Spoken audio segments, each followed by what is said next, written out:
story I remember hearing as a child. There was this little boy.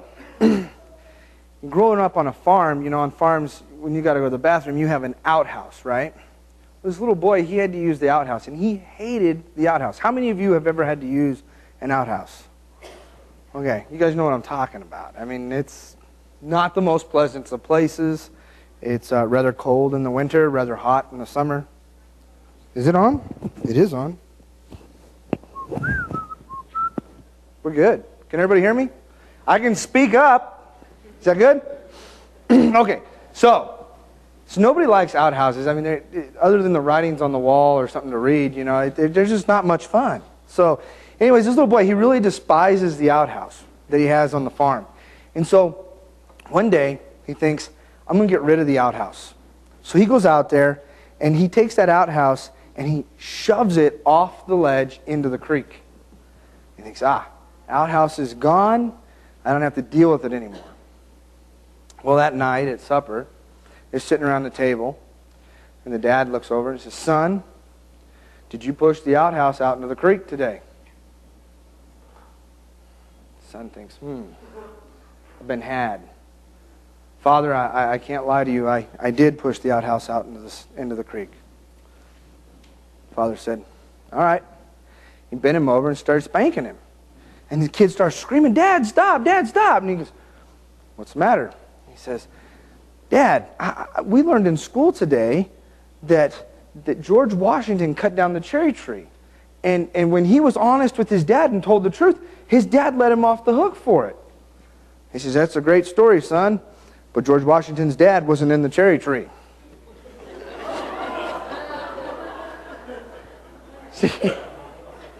Now, I don't think any of us have ever been pushed over in an outhouse into a creek, or have ever pushed over an outhouse. But we can identify with this in 3 ways. Really, we can. This isn't a stretch. Just like the little boy, we have something in us that wants to do wrong. We just desire to do something wrong sometimes. We don't understand why, but we want to do something wrong. We want to commit sin. Number 2, the lack of good in us, when we act upon that, it affects other people. It clearly affected his dad. Sometimes when we do things wrong, it's going to affect other people. I would challenge you that every time we do something wrong, it's going to affect other people. Even if we think it doesn't, it does somehow. And thirdly, there are consequences for the choices we make. That poor boy had to pay some consequences, and so do we. So let's take a look at David this week. As we read this week, we read about David. I mean, he has everything, right? He's finally been put in place as a king. He's taken that from Saul. He's a man after God's own heart. Everything is going great. And then something bad happens. Now, when I read this, I read it like this. See if I got this right. You got David, who obviously is not at the front line where the battle is taking place, because he's back at headquarters making battle plans, right? He's handling, interpreting cell phone communications and, things like that. Tablets going through probably from the bad guys. They got to intercept those and decipher them. So he's working on battle plans. And I can see him, sitting there, and it's a late night. I'm tired of working on battle plans. I want to walk up to the roof. So he walks up to the roof. And he's like, I'll study the stars for a little bit. There's planets and there's stars. Maybe the alignment will give my army power or something. And he's looking around. He's like, I'm getting a kink in my neck. Oh my gosh, there's a naked woman. Oh, divert my eyes. And I'll walk away over here. Maybe she won't see me. And he was trying to be good. But then, Bathsheba's over there. Oh, yoo-hoo, king. Yeah, remember me from the ball? Uriah's wife. And she's flaunting it. And he's like, And I can see he walks back downstairs, right? He tells these guys, go get her off the roof. She's bathing naked. Tell her to get off the roof. They mistook that for bring her to my bedroom. It's clear miscommunication, right? Clearly a misunderstanding. No. I think a lot of us guys can identify with David here, right? Think about it, guys. You're sitting there, you're watching TV. And on comes a commercial for Barney, or Sesame Street, or Teletubbies, or McDonald's. And the kids are sitting in the room, and you are like Johnny on the spot with a remote. Oh. Yeah, no, we're not watching that. And I don't want to hear a bunch of, I want to go McDonald's.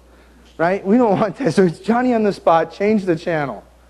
But when the Victoria's Secret commercial comes on, it's like, where's the remote? Where did I put that? I think I put it over here. Where? Your wife's yelling at you, turn the channel! And you're like, I don't know where the remote is. It's in your hand! Sorry, it's over now. We might as well just leave it. No, really, it's only got 30 more seconds. It's over, right? We can identify with that, you know. So you get David up there on the roof, and he sees this beautiful woman, and he's just staring, probably gawking, peeping Tom, as it was put in my class this morning. And he acts upon that. And he thinks, no problem. I'm king. Everything's rolling good. No big deal. And she comes back. By the way, I'm pregnant. Whoops. Okay, no problem. I'm a smart guy. Uriah, yeah. He's one of my guards, one of the captains of the guards. Let's get him, bring him back. Hey, buddy, Uriah, you've done a great job. I want to reward you. Go have a night with your wife. But Uriah is a better man than David is. I can't do that. Can't do that. Not while my men are up there on the front line dying. Okay. Well, easy. I got a fix for that too. Just put him in the front line. He'll die. Kill him. He dies. Bathsheba comes to him. Oh, my husband's died. I'm a widow. I'm done with mourning. Oh, let me marry you and take care of this precious child that you're bearing. Easy. It's all taken care of, right? And then Nathan calls him on it. Says, boy, you messed up. You blew it, David. You blew it. And what does David do? Boy, he's sorrowful. He's sorry. And he repents. He comes back. But see, each one of those things happens to David too. He had a desire to make the wrong choice. He could have walked down off the roof and tried to forget about Bathsheba. But he doesn't. He makes the wrong choice. He continually makes the wrong choice over and over and over until Nathan calls him on it. And see, his lack of goodness didn't just affect him, did it? Sometimes we think we can live with the consequences, but it's not us always by ourselves. Bathsheba is pregnant. She now is bearing the consequences of the sin. Uriah gets put in the front line and gets killed. Bummer, right? Don't want to be him. He's bearing the consequences of David's sin. It's affecting other people. And then there's the consequences. David loses the child, right? He's told that the sword will not be removed from his house, that they will fight until he dies. In fact, one of those fights is against his own son, Absalom. Horrible. Horrible. And he's told he can't build the temple. God says no. I don't know if that's one of the consequences to that or not, but God tells him no. He has a deep desire to do this for God. And God says no. You're not going to do it. There's consequences to our sin. What David does doesn't just hurt him. It hurts Bathsheba. It hurts Uriah. It kills the first child. It hurts the ones that he loves and the ones that love him. In our own lives, this happens as well. We struggle with sin. We want to do wrong more often than we want to do right. For those of you that don't know me, I'm going to clarify a couple things right off the bat. One, I am not usually this red. And it is not because I'm embarrassed, and it's not because I'm angry. It has to do with the second thing I'm going to tell you, and that is there are two sports in this world. The other ones are just fun. The first sport is a great sport to watch, and that's football. And the second sport is a great one to play, and that's rugby. And I got the opportunity yesterday to go play rugby. and I have not played rugby in like 9 years. So I was ecstatic. Now, it was with a bunch of little kids, and I wasn't playing with grown-ups, but they understood what it was like to play with grown-ups, I guarantee you. Punished them. No. But we did win. No, but it was good. I got to play. It was mixed with kids and adults. But we got to go to a rugby clinic with Remington and Barrett, and Sandra and I got to play rugby with them and a bunch of other people. And it was a great, great time. I think, in my heart, I made the right decision. We're driving away. My family is happy. We're excited. Everybody had a great time. We had a great time over there. We just had so much fun. The kids were on their best behavior. I mean, it was just phenomenal. And then we got home. And I started saying, Sandra, am I a little red? She said, maybe a little. Feels kind of like somebody rubbed me with sandpaper right here and across there. Maybe back here. She says, yeah, Daisy looks a little red. Yeah, Remington Barrett looked a little red, and so does Sandra. Now, you'll notice that Remington Barrett and Sandra, they are blessed with a great complexion. They're not red today. Daisy and I, on the other hand, not so blessed. When Larry asked a couple weeks ago, or last week, if there was one thing we could change, I would change my red hair because I wouldn't get burnt as easy. You guys don't understand. When you buy sunscreen every summer by the rail car full, I mean, it's ridiculous. I have to use so much sunscreen. So I made a wrong choice. We got out there to play rugby, and I was like, I really don't want to put sunscreen on. I really don't like it. And so I didn't bring it. So I didn't have to put it on. And I thought, yeah, you know, it'll be okay. Now, I know what you guys are thinking. Okay, yeah, I have to suffer through this pain. And that sin doesn't really affect anybody else. I guarantee you it affects my wife. You can ask her. She says, stop whining and crying. It was your own stupid move for not wearing sunscreen. I'm like, oh, it hurts. Can't you do anything for it? She has to deal with that. It does affect her. It does affect my family, because if I do this enough in my life, what's going to happen? Consequences, and they're bad consequences, right? Then the consequences right now is I got to go through some discomfort. I look like I'm embarrassed or angry. I'm only angry at Daquan, not showing up to my class. Just had to point you out there, Daquan. But, you know, you have to deal with the consequences, you know, and we don't like to deal with the consequences, do we? But it's like a warning system. Maybe the first or second time, it's a light warning in a lot of ways, the consequences. Sometimes there's serious warnings the first time, but not always. And they're kind of warning you about more serious consequences. If I keep it up, what's going to happen? Skin cancer, right? So they're kind of like light consequences, warning you about the future. And I think it's kind of the same way in a lot of ways as to what we're dealing with here. I kind of think about another story. And it's about Barrett. And this was about a year ago. For those of you that don't know, Barrett is my middle child. So he's just like me. He's forgotten by the rest of the family. Middle children always are. Black sheep. That's okay, because we grow up to be really great people. So he's the middle child. And we were at Walmart about a year ago, down off of Chambers. And we were going through Walmart, shopping, doing our stuff. And we get out to the car, and everybody's getting buckled in, and Barrett's got a ball. I'm like, where did you get that? Walmart. Wait a minute, that wasn't in the cart. We didn't pay for that. Where did you get it? In the store. I said, you know you can't just take things out of the store. Well, I know, but I knew if I asked you guys, you would have said no. Good point. See, Barrett stole a ball from Walmart. He saw it.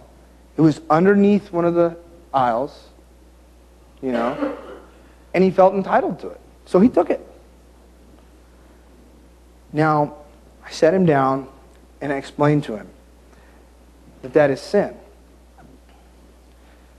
But he says, Dad, it didn't hurt anybody, and I got the ball.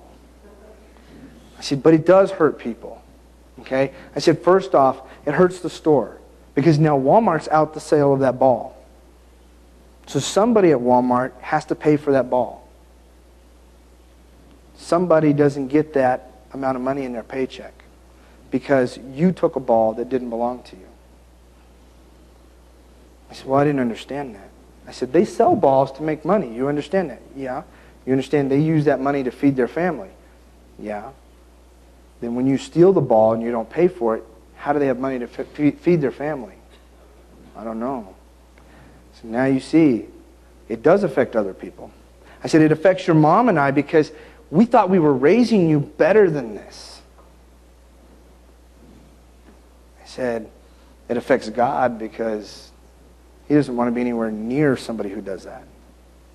He doesn't want to be near that sin. He loves the person, but He does not love that sin. And Barrett is in tears. What do I do, Dad? I said, son, now you got to face the consequences of what you did. What are the consequences? Well, you're going to take the ball back inside. We're going to go to customer service. You're going to tell them what you did, and you're going to say, I'm sorry. And then I want you to ask the girl, or the person, it happened to be a girl, the person at the register, if they would forgive you for what you did. I don't want to do that, Dad. I don't want to do that. I said, I know you don't. Then what's going to happen, Dad? Then you're going to go home, and you're going to get a spanking, and it's going to hurt. No, I'm just kidding. He went home, and he got grounded for a day. No electronics for a day. So we went back in, which was painful. Sean, you laugh, but you know it's painful. So we go back in, right? And this kid is in tears, and he's just shaking. I'm holding his hand, and he is shaking. And he gives it back, and he asks for forgiveness. And she says, what? I said, he's asking you to forgive him for what he did. And she looks at me kind of weird, like, of course, you're forgiven. And she looks at me, and she goes, it doesn't even have a price tag on it. We wouldn't even known it was gone. It's beside the point. This is a learning time for him. So he gives it back to him. And then as we're walking around the store, he feels really, really good. And he says, Dad, I understand that I'm grounded, but it's okay because I did the right thing. I know I did the right thing. Well, you know you made a connection there, right? Now, Remington, on the other hand, my oldest, he will negotiate the terms of the consequences. Barrett, I love, he doesn't do that. Remington negotiates the terms of the consequences. And as a father, as much as I would love to remove the consequences, Sean and I talked about this week, I hate putting the punishment in place. But the punishment serves a purpose. Because without that little easy-to-bear reminder that this is wrong, without putting that little bit of pain in there right now to say, this is wrong, what happens? He grows up thinking that there is no consequence to what he does in life. And pretty soon, he's ripping off Circle K's and then something else, and it gets bigger and worse. Pretty soon, he's going to run into consequences, and he's going to come to me and say, Dad, don't make me bear these consequences. And I'm going to go, son, you're 21, and you're going to prison, and I can't do anything about those consequences. So we have to go through the consequences. As much as we don't want to, we have to go through the consequences because they tell us that this is wrong. They remind us that we need to be right with God. David, he comes running back to God. The scriptures tell us that he repents and worships God when he figures out what he's done wrong. How many of us think to worship God when we've done something wrong? I don't think about it. I mean, I pray, and that would be worship, but how many of us think of writing a psalm, singing a song, or just falling on our knees and thanking God for everything he's given us when we're suffering through consequences? That's difficult. But David does. He's a man after God's own heart. And see, that's where the parallel for us with David is. We too are like David. We too have the same heart as David. Like the video. I have the same heart as you. You have the same heart as me. We all have the same heart because it was created by the same Father. The same Father created my heart, that created your heart, that created David's heart. Everybody's heart should long for God. But instead we long to do wrong. But it's like that training session with Barrett. When we change that thought process from doing wrong to serving God, it doesn't matter. We can bear the consequences. We can go into the consequences happy and joyful and say, yes, I'm going to have to suffer this, but that's okay because I love God and God loves me. See, that's the upper part of the story. We talk about the lower story and the upper story. The lower story is David and his sin. The upper story is how God reaches out to him and he comes back. How God gives him a plan and he comes back every time. David says, I messed up, God. I need you back in my life. I need you in my heart, not sin. And God says, absolutely, I'll come into your heart. Sometimes we, as humans, think my sin is too great. Too great for God. There's nothing greater than God. It doesn't matter how much you've done, what you've done. He's going to open the door so you can come back. That's the upper story. Good?